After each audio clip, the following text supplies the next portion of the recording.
Vamos a abrir nuestras Biblias, primero a los Tesalonicenses. Vamos a entrar a la palabra. ¿Estamos listos? ¿Para qué estamos aquí, hermanos? Para buscar el rostro de Dios. Amén. Primera carta a los Tesalonicenses, capítulo 4. Un pasaje muy conocido y lo quiero tomar como base para lo que quiero compartir con ustedes. Y bueno, no sé cuántos aquí haya visitantes, cuántos tengan poco, sea la primera vez, segunda o tercera vez, cuántos quizá nunca han leído la Biblia, pero de lo que hoy quiero compartir es acerca del regreso de nuestro Señor a la tierra. Una frase que escuchamos tanto y nos llena de cierto sentimiento como de suspenso, de misterio, incluso hasta con la gente que no conoce de Cristo, hasta con morbo, hablan del Armagedón y el Apocalipsis. Se han hecho cualquier cantidad de películas sobre el tema, la gran mayoría de ellas nada que ver con lo que dice la Biblia. Pero nosotros, fíjense con qué sentir hablamos, escuchamos y creemos acerca de la venida del Señor, conforme dice aquí la palabra. Dice: tampoco queremos, hermanos, que ignoréis acerca de los que duermen, para que no os entristezcáis como los otros que no tienen esperanza. Pablo les está diciendo esto a la iglesia de Tesalónica. Lo que les está diciendo es: hermanos, no quiero o no queremos, los apóstoles, que ustedes estén en ignorancia como los otros que no conocen a Cristo. No queremos que estén en ignorancia acerca de qué les pasa a los que han muerto en Cristo.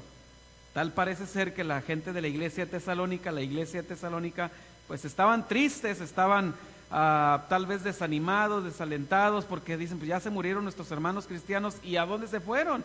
¿Será acaso que su destino es el mismo que los otros, que los paganos? Y Pablo les dice: no quiero que os entristezcáis como los otros que no tienen esperanza.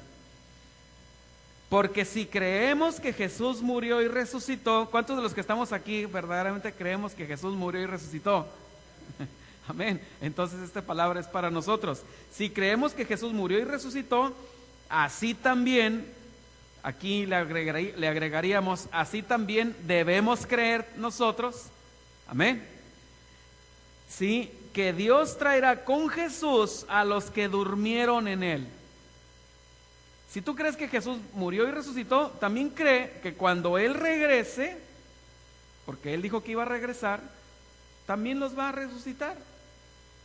La iglesia de Tesalónica, la iglesia primitiva de los días de Pablo, ellos creían que en sus días Jesús iba a regresar. La Biblia nos habla acerca de eso. ¿Se acuerdan cuando Jesús está siendo elevado a los cielos en una nube y aparecen unos ángeles y están los apóstoles así viendo cómo Jesús es elevado y los ángeles le dicen: ¿qué estáis viendo, varones galileos?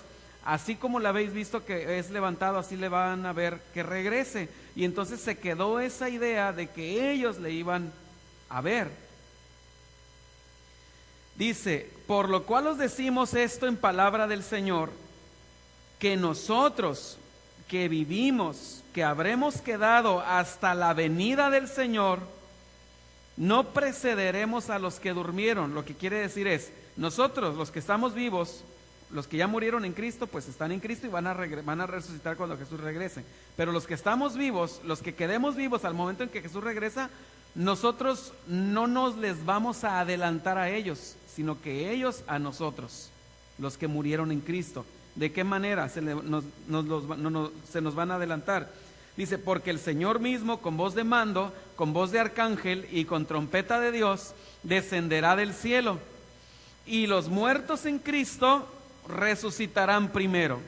Entonces ese es el orden: los muertos en Cristo resucitan primero, luego nosotros después. Por eso dice: no precederemos. Preceder significa ser antes que ellos, sino ellos son primero que nosotros. Ellos resucitan primero, luego nosotros, dice: los que vivimos, los que hayamos quedado, seremos arrebatados juntamente con ellos en las nubes para recibir al Señor en el aire, y así estaremos siempre con el Señor. Por tanto, iglesia de Capilla Calvario, alentaos los unos a los otros con estas palabras. Amén. Lo que sigue en el calendario profético de Dios es el arrebatamiento de la iglesia. Es verdad que una parte del cristianismo a nivel mundial cree que los cristianos vamos a pasar por la tribulación. Así, son diferentes puntos de vista. Así como con respecto también a la salvación. Algunos creen que la salvación se pierde, otros creen que no se pierde. Sí, pero esto que voy a decir es para madurez de usted y mía. El que una persona crea que la salvación se pierde o no se pierde, no por eso no es salvo. Amén. ¿O no me expliqué bien? ¿Sí? Porque si no, entonces, porque yo he conocido cristianos que dicen, como tú crees que la salvación no se pierde, entonces no eres cristiano. No es cierto eso. Eso no es una manera correcta de pensar conforme a la Biblia. Sí, el que una persona crea que la salvación no se pierde, él es cristiano, nomás que su concepto acerca de la salvación es que no se pierde. La salvación ni se gana ni se pierde por creer o no creer que la salvación no se pierde. Así como la salvación ni se gana ni se pierde por usar batería en una iglesia o usar falda larga o usar un velo aquí en la cabeza o aplaudir o no aplaudir o usar guitarra eléctrica o usar un órgano de esos que toca Drácula, o danzar o no danzar o por caerte hacia enfrente, a la derecha, a la izquierda o hacia atrás o no caerte. La salvación ni se pierde ni se gana por hacer o no hacer esas cosas. Amén, hermanos. Mucho ojo con eso. Debemos estar siempre alertas en no juzgar en esas cosas, porque eso en realidad, eso es leche espiritual, eso es de niños. Nosotros tenemos que extendernos a lo que está adelante. ¿Qué es lo que determina que un grupo de personas sea cristiano? Pablo dice en Efesios, dice, yo pues, preso en el Señor, os ruego que andéis como es digno de la vocación con que fuisteis llamados, con toda humildad y mansedumbre, soportándoos con paciencia los unos a los otros en amor. Dice, solícitos, o sea, dispuestos en guardar la unidad del Espíritu en el vínculo de la paz. Un cuerpo y un espíritu. Somos un cuerpo y debemos de mantener un espíritu, dice.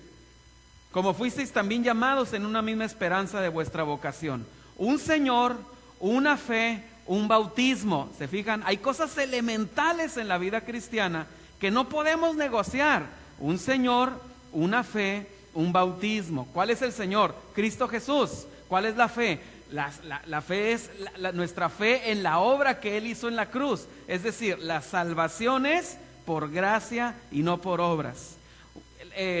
Dice, un cuerpo y un espíritu, dice, un Señor, una fe, un bautismo, un Dios y Padre de todo. Una persona puede salvarse o perderse por creer o no creer en Jesús es el único Salvador.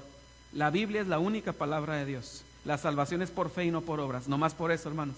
Fuera de ahí, una persona ni se salva ni se pierde por creer o no creer cualquiera de las otras cosas. Amén. Es como cuando uno va al mercado. Tenemos la canasta básica. Las amas de casa y los amos de casa sabemos lo que es la canasta básica. Lo que no podemos negociar, lo que no puede faltar en casa. No puede faltar los frijolitos, el huevito, la lechita, las tortillas de maíz y ya. Si no, pues que la costilla. Hermano, con que no falten los huevitos, si falta la costilla no hay ningún problema, ¿verdad? Con que no falten los frijoles, tal vez el quesito. Esa es la canasta básica, lo que no puede faltar. Ya que, por ejemplo, de vez en cuando, un chocolate Ferrero Rocher, de esos que cuesta, un chocolatito que cuesta medio galón de leche, pues si me lo puedo comer, qué bueno, y si no, no pasa nada. Eso no es canasta básica. Ok, esas serían lujos, cosas que no son esenciales. En la vida cristiana, en la fe, hay canasta básica. La canasta básica es un solo Dios, una salvación, por fe y no por obras, una palabra inspirada. Esas tres. Eso, una iglesia que no tenga cualquiera de esas tres, simplemente no está en la verdad. Si usas velo o no usas velo, si danzas o no danzas, eso no importa. Eso no importa. Amén, hermanos. Y aquí la palabra nos está diciendo que es importante que nosotros creamos que Jesús va a regresar. Pablo dice en 2 de Timoteo: voy a recibir una corona, la cual me dará el Señor, juez justo en aquel día, y no solo a mí, sino también a todos los que aman su venida. ¿Por qué dije todo esto de la canasta básica? ¿Qué relación tiene con la segunda venida de Cristo? Ahorita me van a entender. Hay muchos cristianos que dicen: es que a mí no me gusta el Apocalipsis porque me da miedo. ¿Sí? Segunda, porque no le entiendo. Tercera, porque dice cosas, dice muchas, ¿cómo dicen? Cosas en clave o simbolismos. ¿Cuál otra? Porque eso es una interpretación incorrecta. O sea, hay dos maneras de pensar en cuanto al Apocalipsis: la interpretación literal y la interpretación metafórica.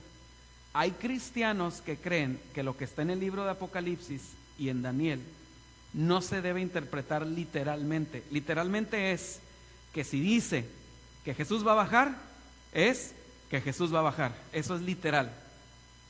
Metafórico sería que si la Biblia dice que Jesús va a bajar a la tierra, un cristiano que interprete metafóricamente la Biblia diría: es que está bajando a mi corazón. Pero todo el contexto de la Biblia es que Jesús, en verdad, físicamente, visiblemente, gloriosamente y judicialmente va a regresar a la tierra. ¿Sí? Eso es importante que lo creamos. Pablo dice: el Señor me va a dar una corona, no solo a mí, sino también a todos los que aman su venida. ¿Sabías que debes amar la venida del Señor? Hay gente que está tan feliz con su vida, tan contenta con su vida, y no está mal, yo también estoy contento con mi vida, pero, o sea, aman tanto lo material que dicen: no, que el Señor no venga. De verdad, yo conozco gente así. Gente dice: no, que el Señor no venga. Y la Biblia dice: no, tienes que amar la venida del Señor. Claro, Él va a venir cuando Él determine que va a venir, pero nosotros tenemos que estar esperando esa venida. Hay unos que creen que el arrebatamiento va a ser antes de la tribulación. La gran mayoría de los cristianos creemos que el arrebatamiento va a ser antes de la tribulación. Acompáñame ahí mismo en 1 de Tesalonicenses, en el capítulo 1, versículo 10, dice: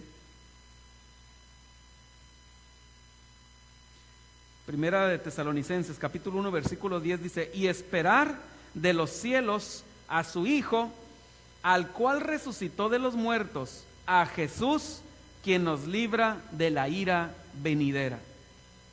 Creemos que la iglesia va a ser librada de la ira venidera. ¿Cuál es la ira venidera? Ese tiempo de 7 años que la Biblia le llama, ¿cómo le llama? La tribulación. La tribulación es el tiempo de 7 años. Sin embargo, dentro de la tribulación hay 2 etapas: los primeros 3 años y medio y los segundos 3 años y medio. A los segundos 3 años y medio se le llama la gran tribulación. La tribulación y la gran tribulación. Acompáñenme ahí por favor a Jeremías.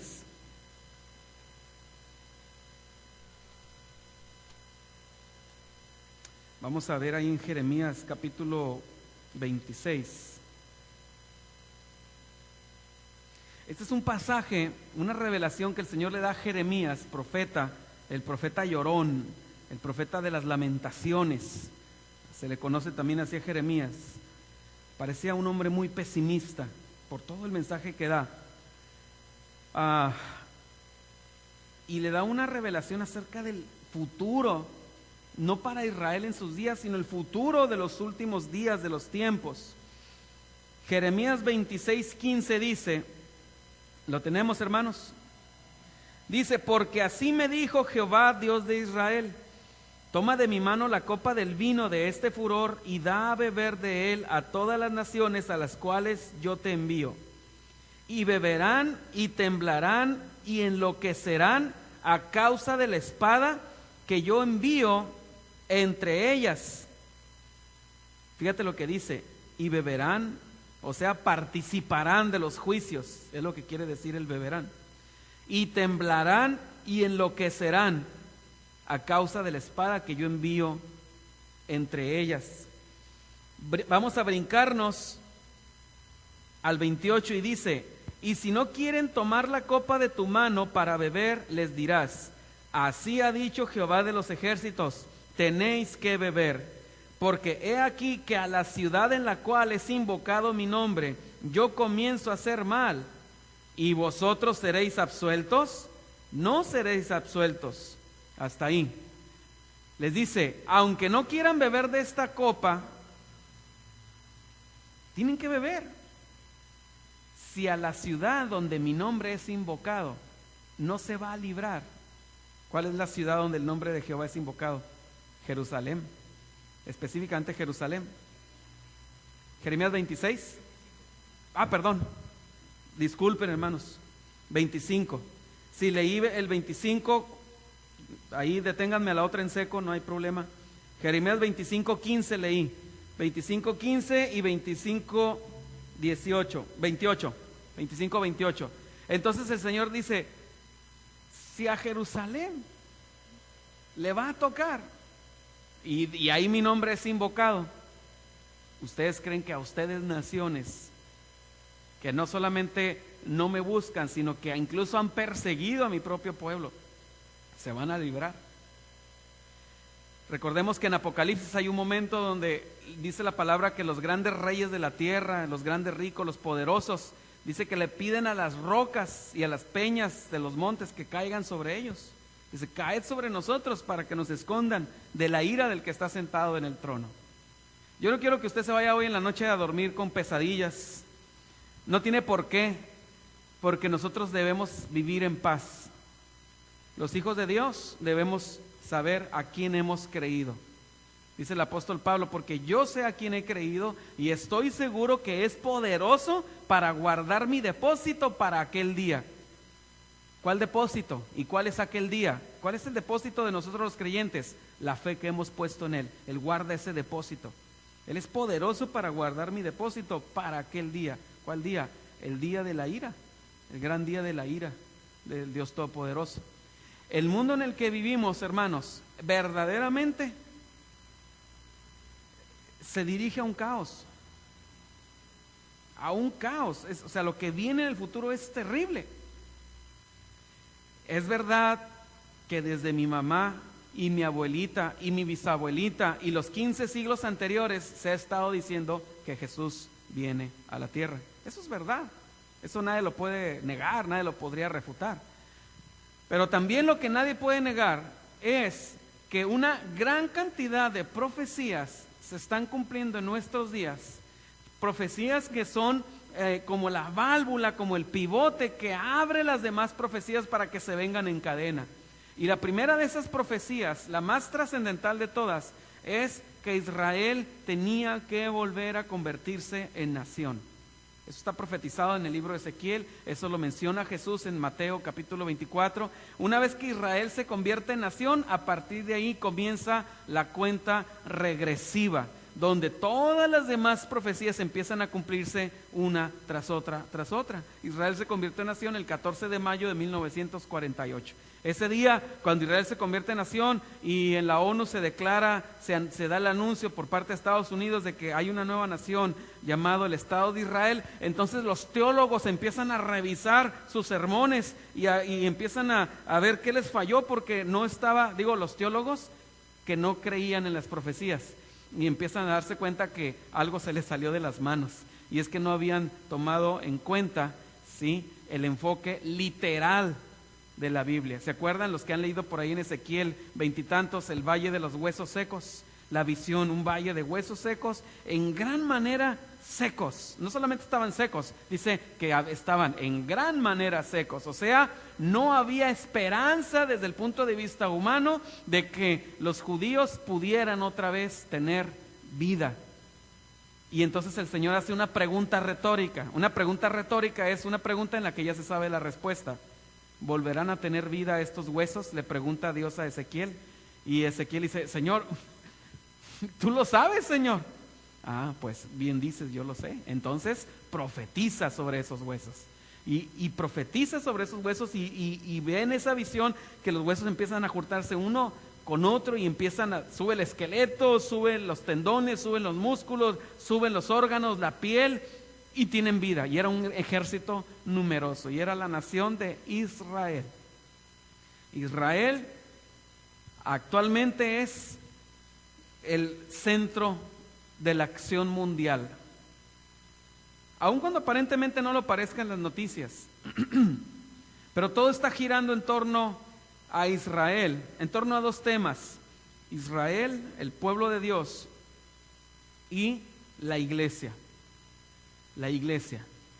No lo vemos en las noticias, pero todas las cosas que están pasando y que podemos ver en las noticias, es como esto en estrategia de guerra se le llama pinza envolvente, una pinza.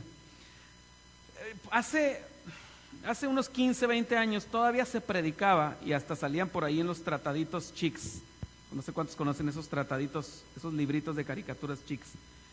Y cuando se hablaba de persecución acerca de los cristianos, se ponía que la persecución iba a venir porque una persona creyera o no creyera en Jesús. Y hasta había trataditos donde llegaban un grupo de terroristas a una iglesia y los paraban a todos contra la pared. ¿Y cuántos van a negar a Jesús? No, no los negamos. Y a todos los mataban. Y se predicaba que la persecución iba a tratarse de niega a Jesús. Pero ya nos estamos dando cuenta que eso en realidad es irrelevante. No va a suceder así. Nadie nos va a pedir que neguemos a Jesús. De hecho, el anticristo, este gobernante que viene a tratar de unir a todo el mundo, él va a ser muy religioso. Él va a aceptar por un tiempo a todas las religiones, a todas. Él va a ser una persona excesivamente religiosa. Y no va a perseguir a los cristianos. La persecución contra nosotros, amado hermano, no está en que eres cristiano. Entonces, yo de repente escucho por ahí hermanos que dicen, me preguntaron que si de qué religión era. Es porque viene la persecución y un día a los cristianos nos van a encarcelar. No nos van a encarcelar por ser cristianos. Nos van a encarcelar, si es que llega a pasar. A los cristianos se nos va a perseguir por no condescender. Condescender significa darles la suave, seguirles el rollo, seguirles la corriente, en una serie de ideas que a ellos les interesa que nosotros estemos de acuerdo. ¿Sabes de lo que estoy hablando? ¿Por qué? Porque a ellos les molesta. Cuando hablo de ellos me refiero a la gente que rechaza el amor de Dios. ¿Por qué? Porque la gente que no busca a Cristo, que rechaza el amor de Dios, están buscando por todos los medios,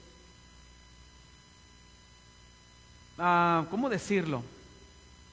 La persona que está haciendo algo mal trata de que otros también hagan lo que él está haciendo mal y de esa manera no se siente culpable. ¿Sabes de lo que estoy hablando? Estoy hablando de los que están a favor del matrimonio entre homosexuales, adoptar niños, padres homosexuales, a favor de la homosexualidad y que se enseñe la homosexualidad en las escuelas, a favor de cualquier cantidad de otras cosas. ¿Sí?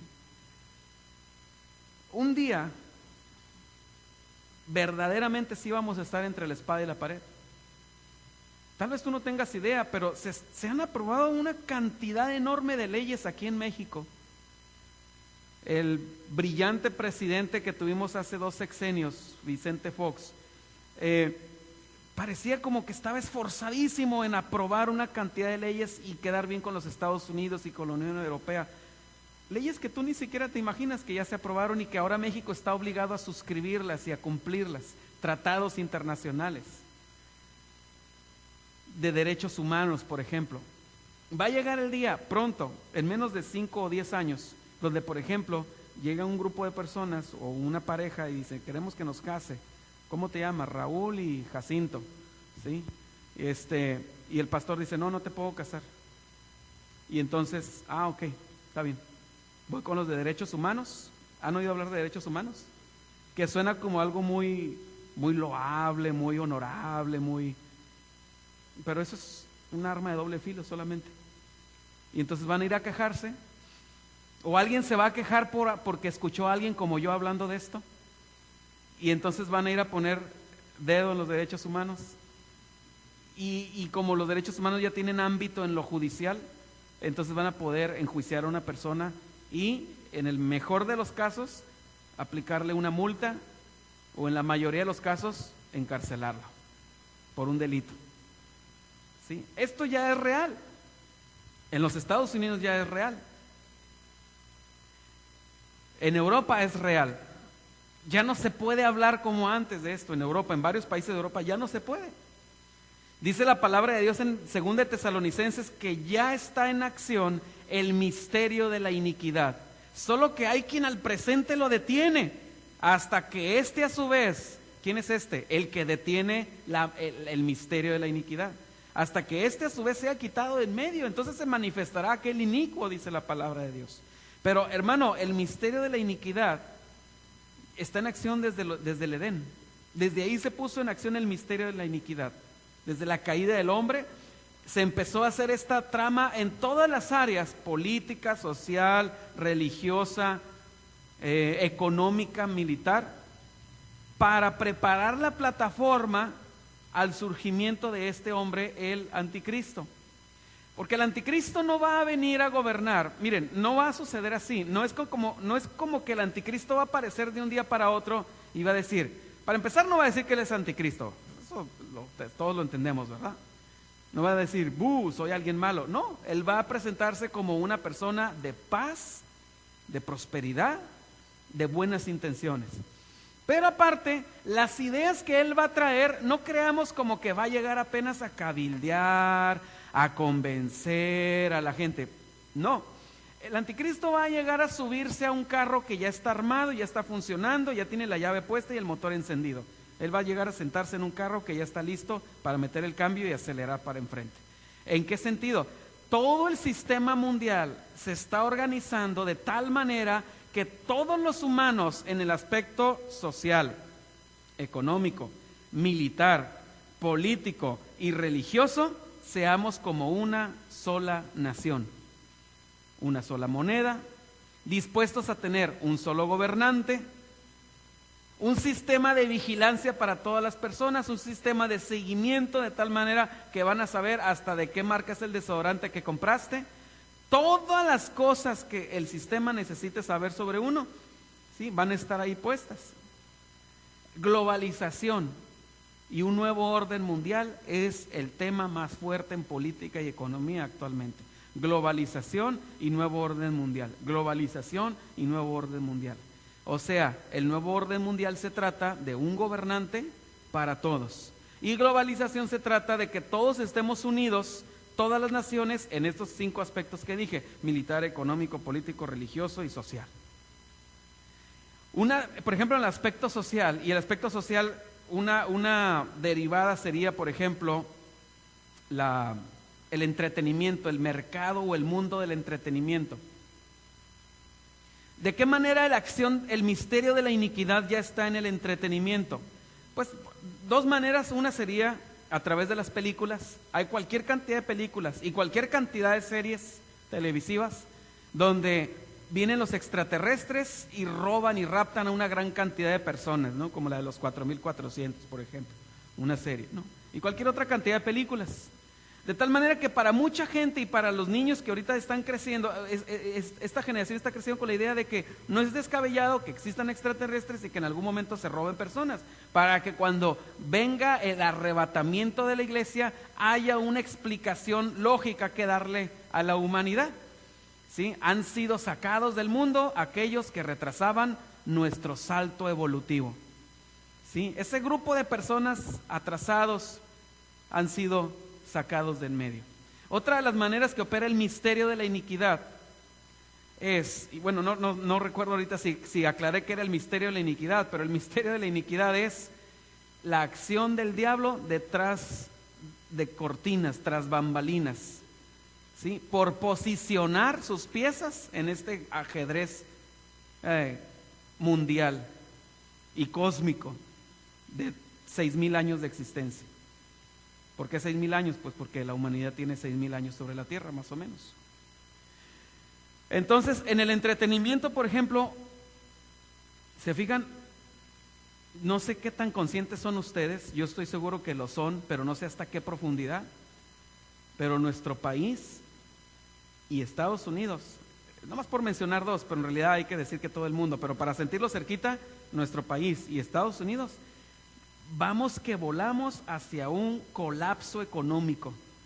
No sé qué tanto estás enterado de estas noticias. No te quiero asustar, no quiero que esta noche pases sonámbulo y que en la mañana siguiente me eches la culpa porque el hermano fue y te dio malas noticias, ¿sí? Pero la realidad es que vamos que volamos en menos de 10 años a un colapso económico mundial. Estados Unidos, mucha gente piensa que Estados Unidos es el país más rico del mundo, en cierta manera lo es, pero ¿sabes que Estados Unidos es el país más endeudado en el mundo? Debe unas cantidades que si yo tratara de ilustrarlas con ceros, yo mismo perdería la cordura de no saber leer esa cantidad de ceros, de todo lo que le debe al mundo. A Japón le debe 250,000 millones de dólares, a Brasil le debe 350,000 millones de dólares, a Rusia le debe 125,000 millones de dólares. Ahorita, para desparalizar el gobierno, ¿cómo crees que le hicieron para desparalizar el gobierno? Pidieron prestado. Claro que no nos van a decir a qué país le pidieron prestado. Y tampoco van a decir que pidieron prestado, pero pidieron prestado. ¿Sí? Están pagando deuda con deuda. ¿Te suena conocido eso? Cuando tienes una deuda y pides prestado, eso eso sucede hasta en las mejores familias. ¿Sí? No nomás nos sucede a nosotros, ¿verdad? Cuando no sabemos administrarnos. ¿Sí? Yo he vivido lo que es, yo sé lo que es eso, haber cometido el error de pedir prestado y luego tener que pedir prestado para pagar lo prestado. Y es una cadena, pero eso multiplícalo por cifras de billones con B de Berta. ¿Sí? Billones de dólares. O sea, te dolería la cabeza tratar de racionalizar esas cifras. ¿Sí? El mundo va a un colapso económico y nosotros también porque somos vecinos de ellos y nuestra economía depende de ellos. Se acaba de aprobar el día de ayer en la Cámara de Diputados un endeudamiento otra vez de México para poder sacar adelante los proyectos del gobierno de nuestro actual presidente. ¿Sí? Un gobierno por 50,000 millones de dólares, una deuda de nuestro país. ¿Sí? Entonces, va a llegar el momento en que esto se va a volver un caos. ¿Sí? Y a menos que Jesús no intervenga en la historia humana, nos vamos a estar matando entre nosotros. ¿Sabes lo que es esto? ¿Te ha pasado cuando vas a las tortillas? O sea, nomás vas a comprar tortillas, o sea, no es como que voy a recibir la herencia o que me van a dar mi premio de 100,000 millones de dólares. Nomás vas a comprar medio kilito de tortillas y luego llega una persona y se te mete a la fila. Y eso que nomás estás comprando medio kilo de tortillas. O vas manejando y alguien se te avienta en el carro. O no te dejan pasar. Ahorita nos pasó. A Iván y a mí veníamos y ya te la sabe los que manejamos. Típico. Pones la direccional y el que viene le van a hacer así como que la carretera es mía. Y ya, ok, ya te arrebasa y de todas maneras va enfrente de ti. No pasó nada. Su vida no mejoró. No mejoraron sus ingresos. No mejoró su relación con su esposa, sus hijos siguen siendo igual de rebeldes, el perro está igual de feo, no sucedió nada con eso, pero él sintió que gané. ¿Sabes lo que es eso? Ahora imagínate cuando haya un caos y una ingobernabilidad, ¿cómo va a estar este mundo? Jesús dice, va a haber una tribulación tan grande que no la ha habido desde que el mundo existe, ni la habrá otra después de eso. ¿Entiendes esas palabras? ¿Sí? No es que como que hoy me levanté enojado y como que hoy me fue mal en mi casa y entonces traigo un sermón pesimista. No es eso. No es como que hoy no me fue bien con mi esposa o con mis hijos o me dieron malas noticias, sino que es importante que estemos alertas. Dice la palabra de Dios en 2 de Timoteo 3, 16 y 17, toda la escritura es inspirada por Dios y útil, toda.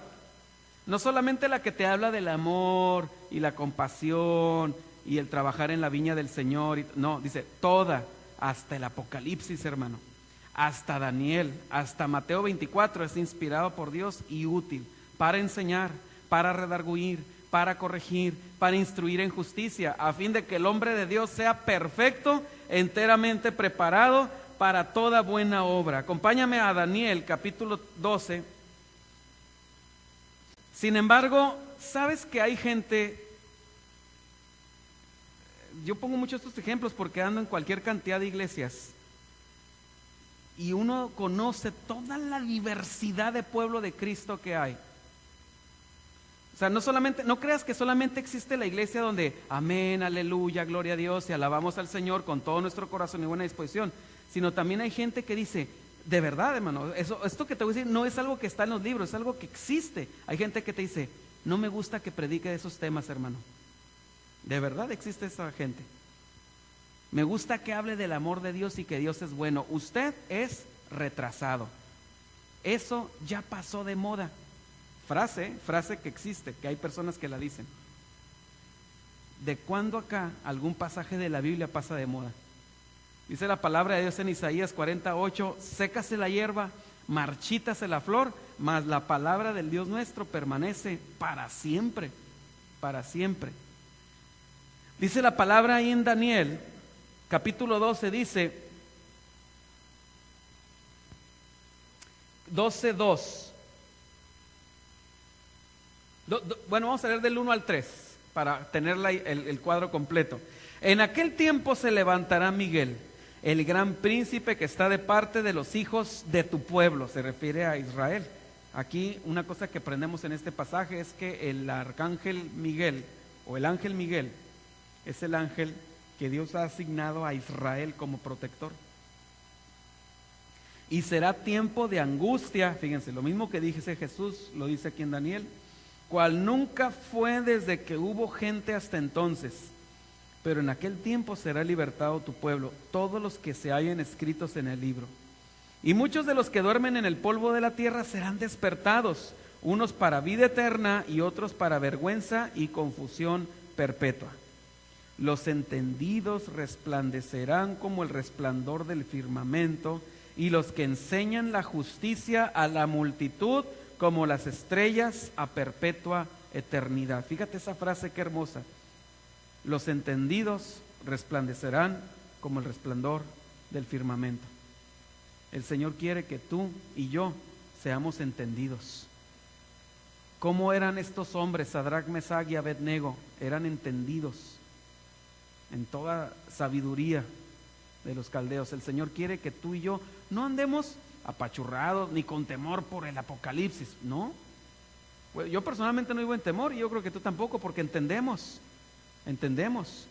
que estas en realidad son las noticias de que Jesús viene a poner todo en orden, que Jesús viene a establecer su reino de paz aquí a la tierra.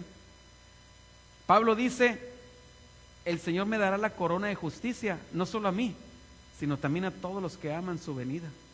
¿Cuántos de los que estamos aquí amamos la venida del Señor? Amén. Es importante que la amemos, es importante que la deseemos. No puede haber mejor estado de cosas que el que va a haber cuando Jesús esté aquí en la tierra. Acompáñame a Efesios, por favor.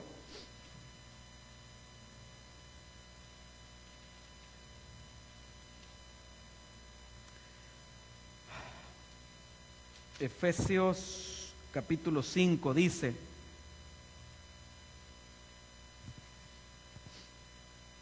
vamos a leer del versículo 8 en adelante. Efesios 5, 8 en adelante dice, porque en otro tiempo erais tinieblas, mas ahora sois luz en el Señor, andad como hijos de luz, porque el fruto del Espíritu es en toda bondad, justicia y verdad, comprobando lo que es agradable al Señor. Y no participéis en las obras infructuosas de las tinieblas, sino más bien reprendedlas, porque vergonzoso es aún hablar de lo que ellos hacen en secreto. Mas todas las cosas, cuando son puestas en evidencia por la luz, son hechas manifiestas, porque la luz es lo que manifiesta todo. Por lo cual dice, despiértate tú que duermes y levántate de los muertos y te alumbrará Cristo. Fíjense la frase que dice ahí, a continuación. Quiero que la leamos todos en voz alta. ¿Listos? Dice así: mirad pues con diligencia cómo andéis, no como necios, sino como sabios. Versículo 16: aprovechando bien el tiempo, porque los días son malos. ¿Sí? Este no es un tema de pesimistas. Pablo está hablando de eso. En tal caso, Pablo sería un gran pesimista. No, este es un tema de gente realista. Un tema de gente realista. Previo a la Segunda Guerra Mundial, Hitler sube al poder. Hitler sube al poder en 1933. Pasaron 6 años hasta que estalló la Segunda Guerra Mundial. En 1939, la Segunda Guerra Mundial fue de 1939 a 1945. Pero en esos 6 años en los que él ya era presidente de Alemania o dictador de Alemania, y que todavía no estallaba la guerra, él se estaba armando hasta los dientes, empezaron a aprobar una serie de leyes en contra de los judíos. ¿Sí? Una ley tras otra ley tras otra ley. De repente, un día publicaron en el diario oficial del gobierno de Alemania que los judíos no podían tener bienes materiales fuera de Alemania. Tenían que vender todo lo que tuvieran fuera de Alemania y el dinero depositarlo en bancos alemanes. Y los judíos dijeron: oh, ¿qué es esto? Y sí, alguno protestó, otro también, pero dijeron: bueno, pues no hay que ser tan pesimistas y ya se pasará esto. Y entonces obedecieron sin chistar. Meses después aprueban otra ley: ningún judío puede tener propiedades. Tienen que vender todo y tienen que tener todo en oro o en efectivo en bancos alemanes. Protestaron, gritaron, patalearon, pero hasta ahí. Dijeron: bueno, no hay que ser tan pesimistas, ya esto se va a pasar. Y el gobierno entenderá y dará marcha atrás a estas leyes. Vendieron todas sus posesiones y lo convirtieron todo a oro y efectivo en bancos alemanes. Meses después aprueban otra ley: ningún judío puede ser funcionario del gobierno. ¿Por qué? Protestaron, patalearon, lloraron, pero se resignaron. Y así fueron aprobando una cantidad de leyes, las famosas leyes de Nuremberg, hasta que llega el momento en que había en los vidrios de los restaurantes, decía: prohibida la entrada a perros y a judíos. Aún así, viendo eso, los judíos dijeron: esto se va a pasar. ¿Y cómo terminaron? Caminando hacia los hornos y las cámaras de gas. ¿Sí? ¿Qué quiero decir con esto? Que nosotros tenemos que rebelarnos y alzarnos. Tenemos que, primero que nada, cuidar nuestra familia, aprovechando bien el tiempo, porque los días son malos. Dice: por tanto, dice Pablo, por lo tanto, porque los días son malos, no seáis insensatos, dice, sino entendidos de cuál sea la voluntad de Dios. Y yo quiero que tú te vayas hoy con algo práctico. Una manera que tú puedes aprovechar bien el tiempo es dedicando tiempo a tu familia. Lo acabo de escuchar hace 5 horas en la radio. El mexicano promedio está de 5 a 8 horas en internet todos los días. Y hace un mes escuché esta otra estadística: el mexicano promedio está de 3 a 5 horas frente a la televisión. Yo no sé cuál sea tu tiempo, pero sí sé, pues, que finalmente somos mexicanos, ¿verdad? Y que a lo mejor algunos de los que estamos aquí le dedicamos más tiempo del que debiéramos, o a la televisión, o a los deportes, o a los amigos, o al trabajo. Acabo de escuchar a un hermano en la fe. Fui a compartir a una iglesia en Bakersfield y me decía, y me enseñó su casa, y una casa hermosa, muy bonita, y gloria a Dios, hermano, qué hermosa casa tienes, y a qué te dedicas. No, pues esto, soy contador. ¿Y cuánto tiempo estás en el trabajo? Oh, me gusta estar en el trabajo. Sí, pero ¿cuánto tiempo estás? 12 horas diarias. ¿Pero es necesario? No, pero es que me gusta el trabajo. Entonces 12 horas, duerme 8, son 20, 4, el camino, No, pues la familia, bien, gracias. ¿Sí? Tenemos que equilibrar el tiempo, hermanos. Los días son malos. Amén. No hay nada más hermoso que la familia, ¿sabías eso? No hay bendición más grande que la familia. Ese es tu primer ministerio. Si aquí hay alguien que está soñando con ser pastor, Dios te dice sí. Sí, yo quiero que seas pastor, pero primero pastorea a tu primera iglesia que te estoy dando. ¿Sí? ¿Qué ganara el hombre si ganara 1000 almas y perdiera a sus hijos? Imagínate, qué tristeza. Pastorea a tus hijos, pastorea a tu familia. Pasa tiempo con ellos. Sal al parque, sal a la bicicleta, sal a correr con ellos, platica, juega dominó, haz rompecabezas, juega la plastilina, juega con tablitas, pregúntale cómo está, escarba en su corazón a ver qué hay, tal vez hay alguna amargura ahí, algo que está atorado ahí, que trae contra ti por años y tú ni siquiera te has dado cuenta. Lee con él la Biblia, ora con él, bendícele todas las noches. Lee la Biblia con él, no lo mandes a leer la Biblia a orar, tú híncate a orar con él. Aprovecha bien el tiempo.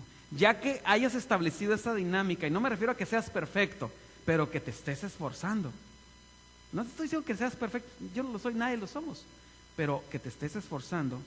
Entonces ya, ok, ahora sí, a ver, ahora sí le predico al vecino, ahora sí me involucro más en la iglesia. Pero si te estás involucrando demasiado en la iglesia, si tú hablas y enseñas más en la iglesia de lo que le enseñas a tu esposa y a tus hijos, creo que la balanza está chueca. Creo que algo está mal ahí. ¿Sí?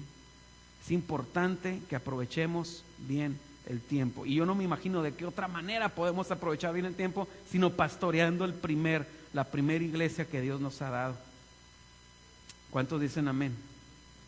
Todo esto que dije, y te podría dar un estudio larguísimo de todas las cosas que están sucediendo en el mundo, pero no es para asustarte, es para decirte, hermano, no te duermas, no nos durmamos. Dice la palabra en los Salmos, por tanto no velemos como los demás, no durmamos como los demás, sino velemos y seamos sobrios. ¿Sí? Velemos y seamos sobrios. Cristo viene y Dios está edificando su iglesia. Hace unos meses que estuve aquí yo te compartí un pasaje y te lo quiero compartir para que te vayas con este pasaje. No quiero que te vayas con estas noticias, no quiero que esto sea el cierre, porque si no entonces no vas a dormir. Quiero decirte que en Filipenses capítulo 1 versículo 6 Pablo dice, estoy convencido de esto, dice, estoy persuadido de esto, que el que comenzó en vosotros la buena obra la perfeccionará hasta el día de Cristo. A veces como que, porque habiendo entrado los cristianos por la puerta de la gracia, ¿sabes lo que es eso? Caminamos por el pasillo de la ley en la vida cristiana, donde creemos que yo retengo mi salvación en base a qué tan santo soy. ¿Sí? Y entonces uno dice, no, pues ya mejor yo mismo voy y me aviento al acantilado, o sea, ya me perdí. Lo que el Señor quiere que entendamos en la palabra es que la garantía del éxito en tu vida no está en ti.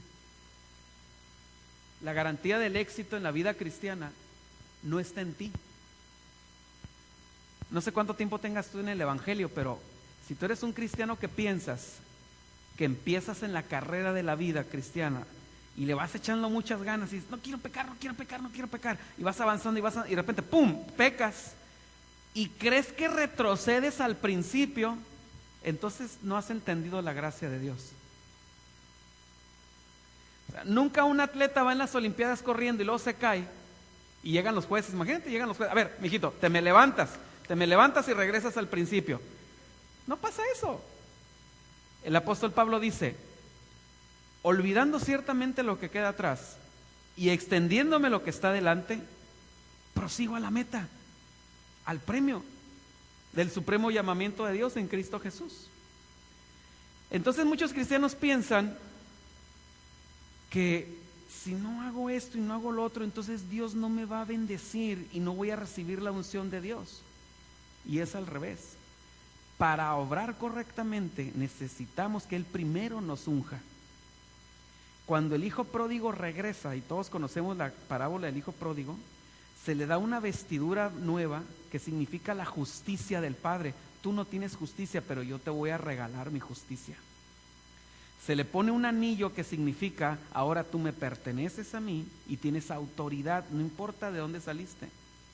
Y se te pone un calzado nuevo para que ya no andes descalzo y chueco, sino para que yo te enderezo tus pasos. No es que le echaste muchas ganas, como esa gente que yo conozco que dice, ¿por qué no vas a la iglesia? No, es que primero quiero limpiarme, estar bien en mi corazón para entonces ir a la iglesia. No, pues es al revés. O sea, tienes que ir a la iglesia, tienes que buscar del Señor para que el Señor te limpie. Amén.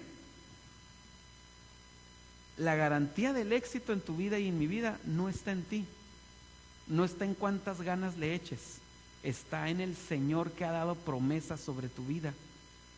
Pablo dice, estoy convencido de esto, el que comenzó en ustedes, en mí, la buena obra, Él la va a perfeccionar. Él la va a perfeccionar. El Señor nos va a llevar a la meta. Por gracia creemos que el arrebatamiento es antes de la tribulación.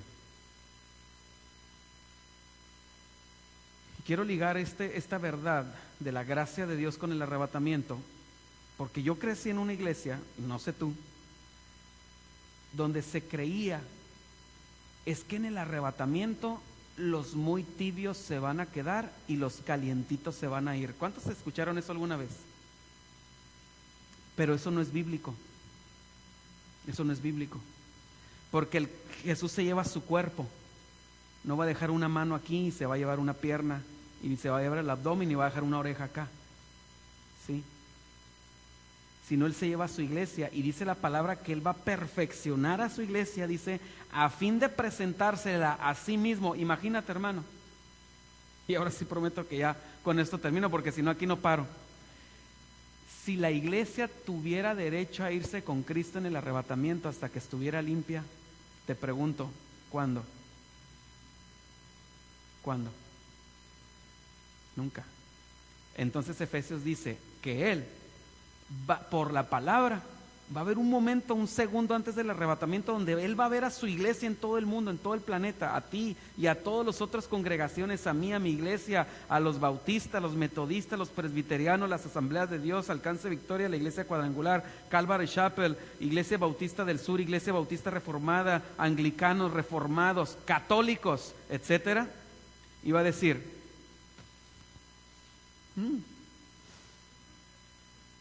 pero yo la compré por precio. Ellos no van a dar el ancho.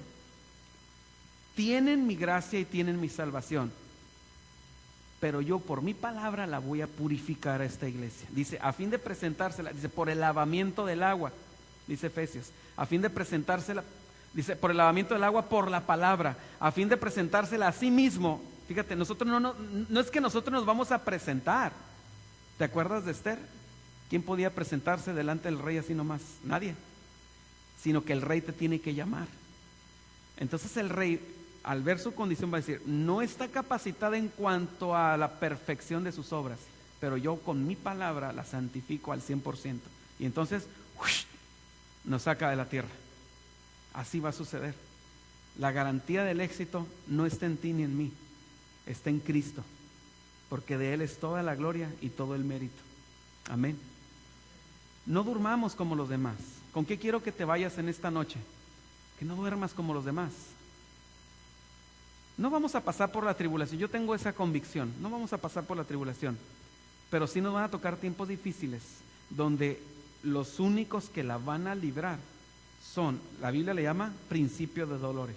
Los que la van a librar son los que están fundamentados en la palabra de Dios. Y si una persona no dedica tiempo a buscar de Dios, cuando venga el tiempo difícil, va a sufrir. Amén, hermanos. Necesitamos estar en Cristo, conociéndole y amándole. Quiero que te vayas con eso. Aprovecha bien el tiempo. Esta noche haz un balance. ¿De qué manera lo que estás haciendo hoy trasciende a vida eterna? Vamos a ponernos de pie. Pregúntate lo que hoy estás haciendo, el proyecto en el que estás metido, el tiempo que estás dedicando, ¿trasciende a vida eterna? ¿Tiene un eco para la eternidad?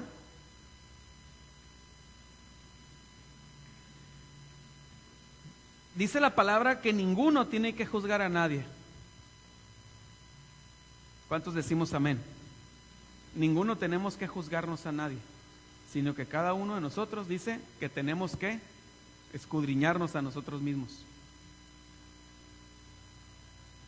Pensemos qué estamos haciendo con nuestro tiempo. A la luz de que Cristo viene y que los días son malos, ¿de qué manera yo estoy fundamentando mi vida y la de mi familia, la de mi esposa y de mis hijos? En la confianza en Él y en el amor a Él. Y sobre eso oremos en esta noche. Señor, te damos gracias en esta noche, porque sabiendo, Señor, que tú eres fiel, aun cuando nosotros fuéramos infieles, tú permaneces fiel, dice tu palabra, porque tú no puedes negarte a ti mismo, Señor. Tú no puedes negar tu santidad, pero tampoco puedes negar tu misericordia y tu amor. Y tú has derramado ese amor en tu pueblo, Señor. Has derramado tu amor en esta iglesia, Señor, aquí en Capilla Calvario. En todo el mundo sí, pero también aquí, Señor, de una manera especial, concreta. En esta noche aquí hay una iglesia que buscamos tu rostro y entendemos que necesitamos santificarnos.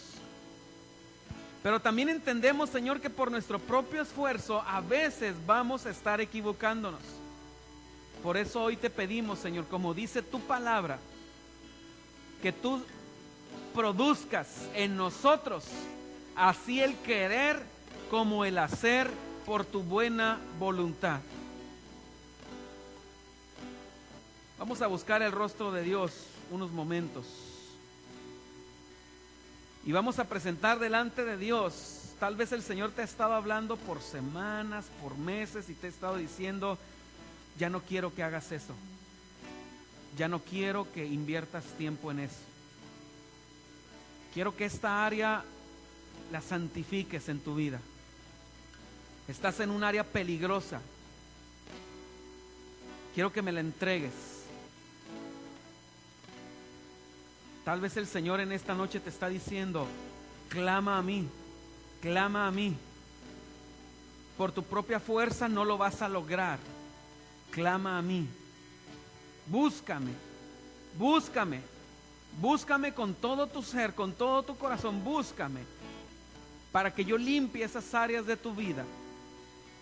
El rey David le decía al Señor en el Salmo 51: crea en mí, oh Dios, un corazón limpio. Crea en mí.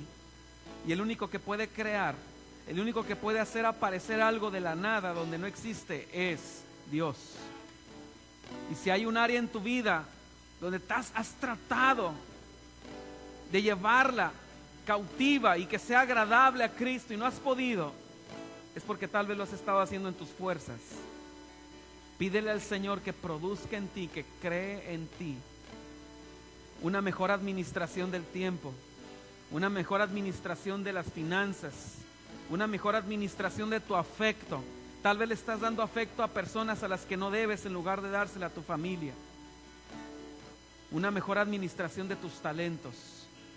Pídele al Señor que te muestre, y una vez que te muestre, pídele que produzca en ti el querer como el hacer, porque los días son malos.